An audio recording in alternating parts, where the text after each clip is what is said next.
अस्सलाम वालेकुम वरहमतुल्लाहि वबरकातुहू। फ़लस्तीन की जिहादी तंजीमों को आज एक बड़ा झटका लगा है और वो झटका इराक़ से लगा है। फ़लस्तीन की आज़ादी के लिए जो जद्दोजहद जारी है उसमें हमास के अलावा बाहर के कई ऐसे ममालिक हैं, वहाँ के ऐसे ग्रुप हैं जिन्होंने 7 अक्टूबर के बाद हमास का साथ देते हुए इसराइल पर हमला किया और उसकी वजह से इसराइल को मदद मिली, रिलीफ मिली और इसराइल लगातार परेशान रहा।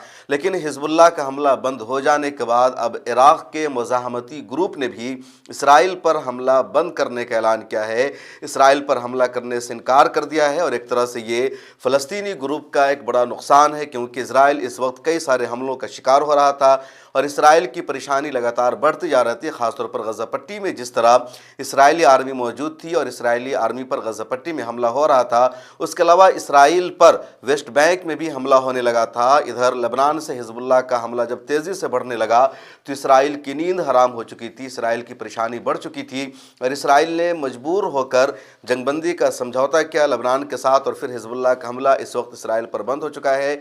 इसके अलावा इराक़ से भी लगातार इसराइल पर हमला हो रहा था। जिस तरह यमन के हमलों ने इसराइल की नींद हराम की, इसराइल को परेशान किया, उसी तरह इराक़ के मुज़ाहमती ग्रुप जिसका असल नाम है सैयदुश शुहदा ब्रिगेड, उसका हमला हो रहा था और इस हमले ने भी इसराइल की नींद हराम की थी। इसराइल परेशान था, लेकिन अब इराक़ के वज़ीर-ए-आज़म मोहम्मद सूडानी ने समझौता किया, अपनी इस तरह की तंजीमों को आपस में समझा लिया और अब इराक़ से इसराइल पर हमला होना बंद हो गया है। मोहम्मद सूडानी का बयान सामने आया जिसमें उनका कहना है कि इराक़ से जब इसराइल पर यह हमला हो रहा था तो इसकी वजह से इराक़ पर इंटरनेशनल पाबंदियां बढ़ रही थी, इराक़ पर दबाव हो रहा था और मुल्क की तरक्की में रुकावट हो रही थी, इसलिए हमने इन ग्रुपों से बातचीत की है, इनको समझाया है। तो सैयदुश शुहदा ब्रिगेड ने अब हमला करने से इनकार कर दिया है।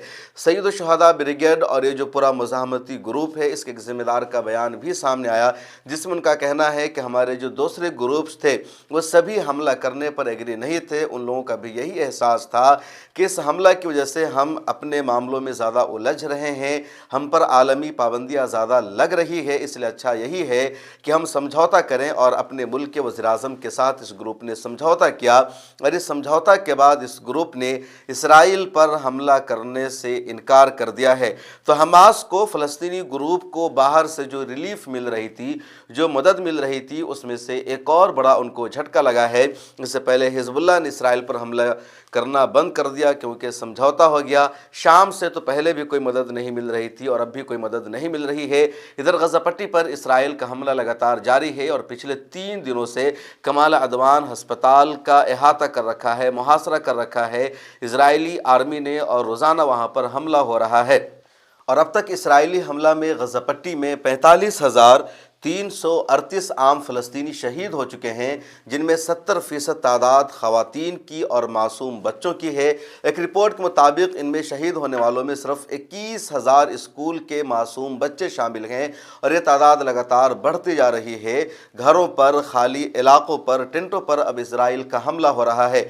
दूसरी तरफ फ़लस्तीन की जो ऑर्गेनाइजेशन है, खा वो अल-क़स्साम ब्रिगेड हो या अल-क़ुद्स ब्रिगेड हो या जितने सारे ग्रुप्स हैं, वो सब अभी तक लगातार मुज़ाहमत कर रहे हैं। उनकी तरफ से रेजिस्टेंस लगातार जारी है और रोज़ाना की बुनियाद पर 4-5 इजरायली सेना की हलाकत हो रही है, कभी 10 इजरायली सेना की हलाकत हो रही है। एक मरतबा फिर अल-क़ुद्स ब्रिगेड ने इजरायली सेना को अपने जाल में फंसाया और बैतलाहिया के इलाक़ा में अल-क़ुद्स ब्रिगेड ने इजरायली सेना पर हमला किया, जिसमें 4 से ज़्यादा इजरायली सेना की हलाकत हुई है, जिसका एतराफ़ खुद इजराइल ने किया है।